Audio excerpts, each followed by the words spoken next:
सुप्रभात बच्चों। 3 अक्टूबर को मैंने आप लोग को बसंत भाग 2 के पाठ 12 कंचा कहानी का सारांश बताया था, कठिन शब्दों के अर्थ और कुछ प्रश्न गृह कार्य के लिए दिए थे।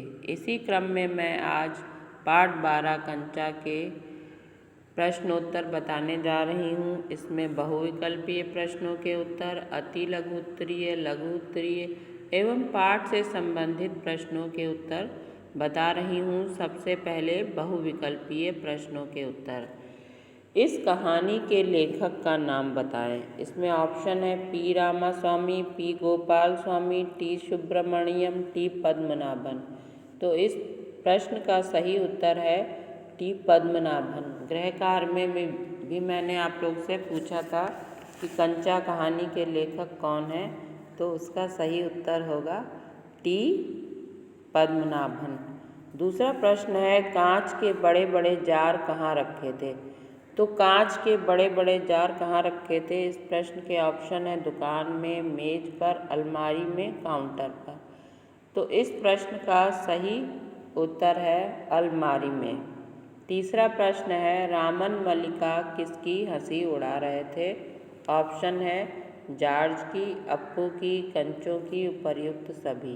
तो इस प्रश्न का सही उत्तर है अप्पू की, क्योंकि रामन मल्लिका पाठ में बताया गया है कि जब मास्टर जी अप्पू को डांट रहे थे तो उसके क्लास के जो सहपाठी थे रामन मल्लिका, वो उसकी हंसी उड़ा रहे थे। चौथा प्रश्न है कि अप्पू के विद्यालय के रास्ते में किसके पेड़ों की घनी छांव थी। पीपल के, नीम के, आम के, शीशम के। तो इस प्रश्न का सही उत्तर है नीम के। अब प्रश्न 5 देखेंगे। प्रश्न 5 है अप्पू का ध्यान किसकी कहानी पर केंद्रित था।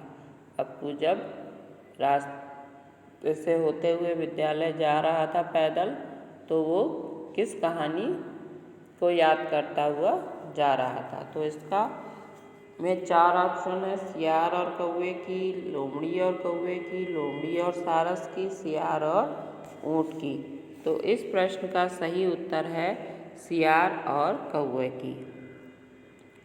छठा प्रश्न है अप्पू को कंचा आकार में किस प्रकार का लग रहा था।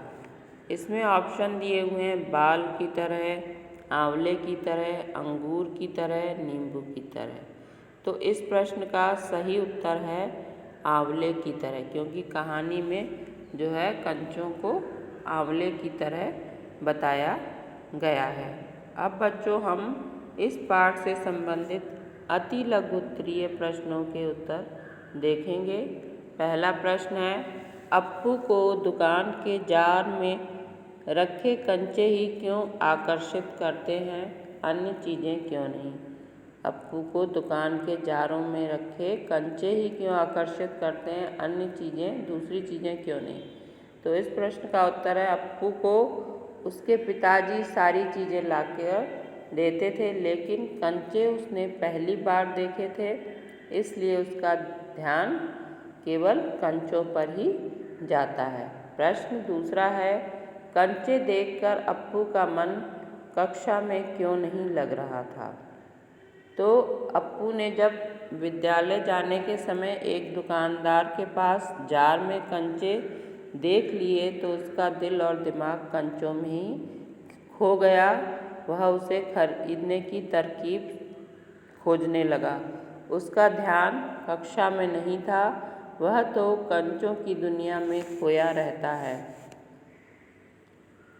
वह सोचता है कि जॉर्ज के आते ही वह कंचे खरीदने जाएगा और उसके साथ खेलेगा, क्योंकि बच्चों जो बाल मन होता है वह बहुत ही भोला होता है। उसके मन में जो एक बार बात आ जाए तो वह उसको पूरी करके ही दम लेता है। इसीलिए अप्पू का जो मन है वह भी पढ़ाई में नहीं लग रहा था। तीसरा प्रश्न है कंचों को देखकर सबसे पहले अप्पू क्या सोचता है। कंचों को देखकर अप्पू सोचता है कि पहले ये कंचे दुकान में नहीं थे, शायद दुकानदार ने इन्हें अभी अभी यहाँ रखा है। और प्रश्न 4 है कि कंचे का सबसे अच्छा खिलाड़ी कौन है। कंचे का सबसे अच्छा खिलाड़ी लड़कों के बीच में जॉर्ज है। तो बच्चों, अब आप लोग को बहुविकल्पीय और अति लघु उत्तरीय प्रश्नों के उत्तर समझ में आ गए होंगे। अब मैं आप लोगों को लघु उत्तरीय और पाठ से संबंधित प्रश्नों के उत्तर बताऊंगी।